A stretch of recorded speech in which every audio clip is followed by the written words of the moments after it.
It is good to see actually that the way Bangladesh have played in the first 3 days of Darwin Test, and it is pertinent to note that cricket has returned to this very region after more than 2 decades. So yeah, it is also a different experience for the baggy green.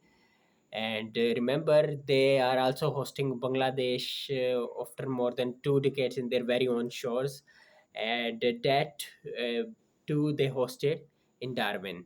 So things are quite interesting as well. And you got to admire the hard work, the homework, the brilliance, the accuracy, the determination, the energy, the stamina showcased by the Bangladesh team.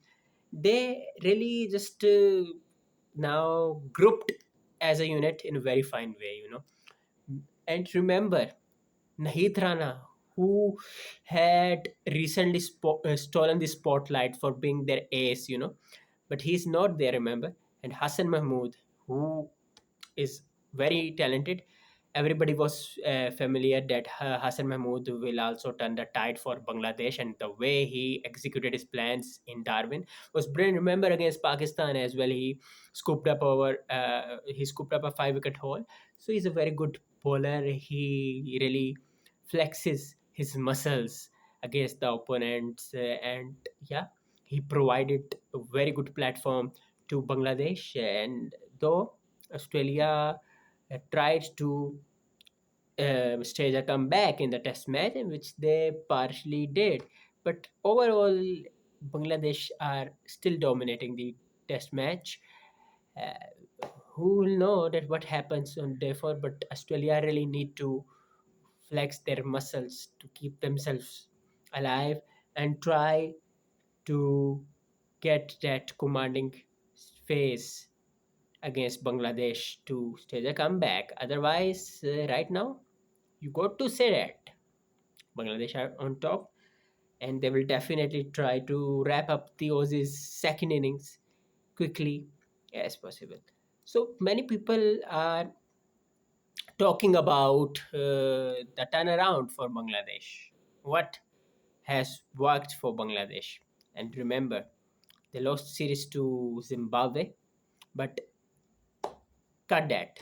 Okay, but talk about the recent performances showcased by Bangladesh, especially in home, and even against Pakistan in Pakistan back in 2024. The way they proved their mettle, they showcased all round brilliance against the green shirts, and they trounced us 2-0. And again, this year, they whitewashed us. So they are working hard. And what they did uh, is that really enhanced their game is that they provided balance to the players. You know that Bangladeshi conditions are quite friendly for the spinners, but this time around against Pakistan, what they did is that they prepared that kind of surface that also helped the pacers. So and that was perfectly pitched for the batters as well. You just needed to play with balance, with brilliance, but batters really struggled, Pakistani batters. So Bangladesh really provided assistance to their bowlers as well. Nahid Rana, he was absolutely brilliant against Pakistan. Against Australia also, they were absolutely brilliant. And Australia even had no answers back in their shores in ODIs. And they won that series. So you never know. That confidence really boosted their game as well. And you never know. I will not be surprised if they win against Australia in the test match, because they are doing wonders right now. They're doing business there.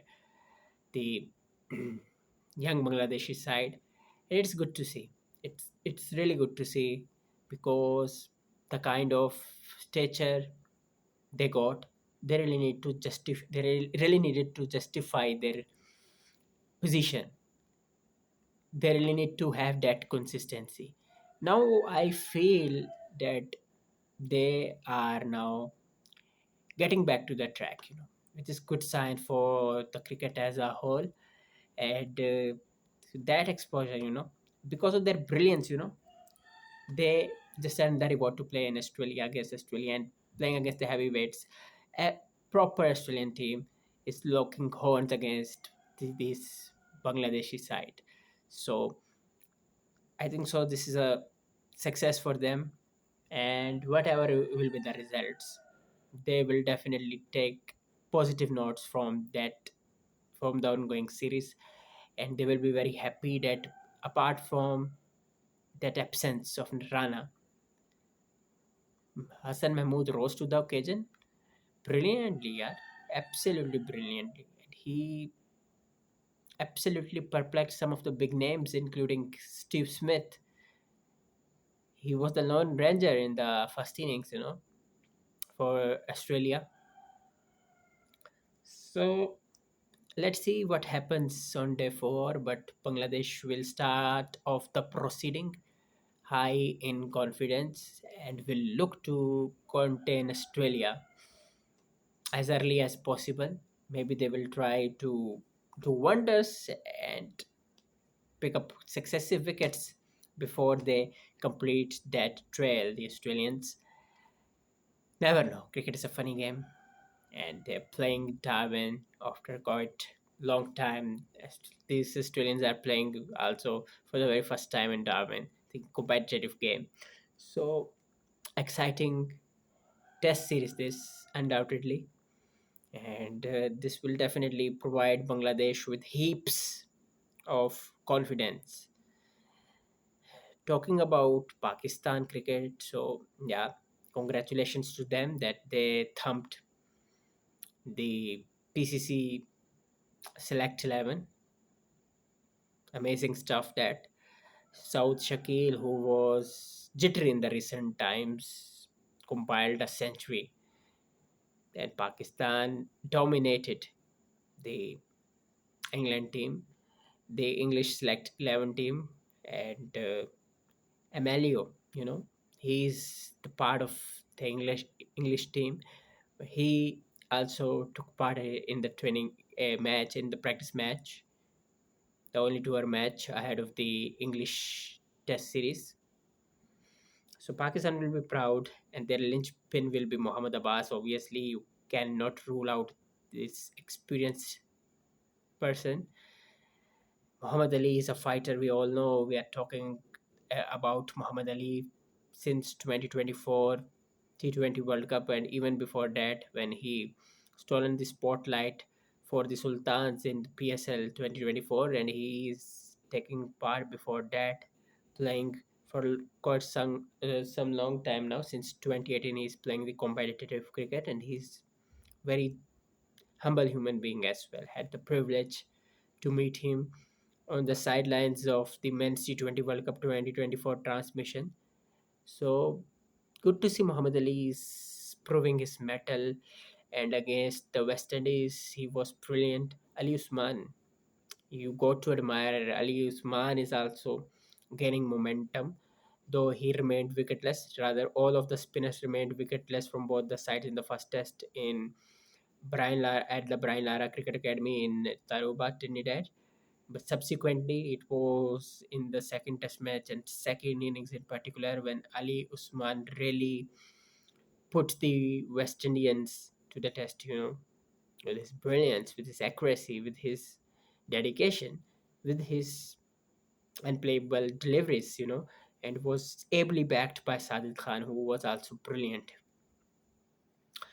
I really hope that players like Abdullah Shafiq, who is regarded as one of the finest future player for Pakistan. He's already proved his mettle, his class, his sound foot technique is such that he has the appetite to play for longer period of time, and he's proper test player.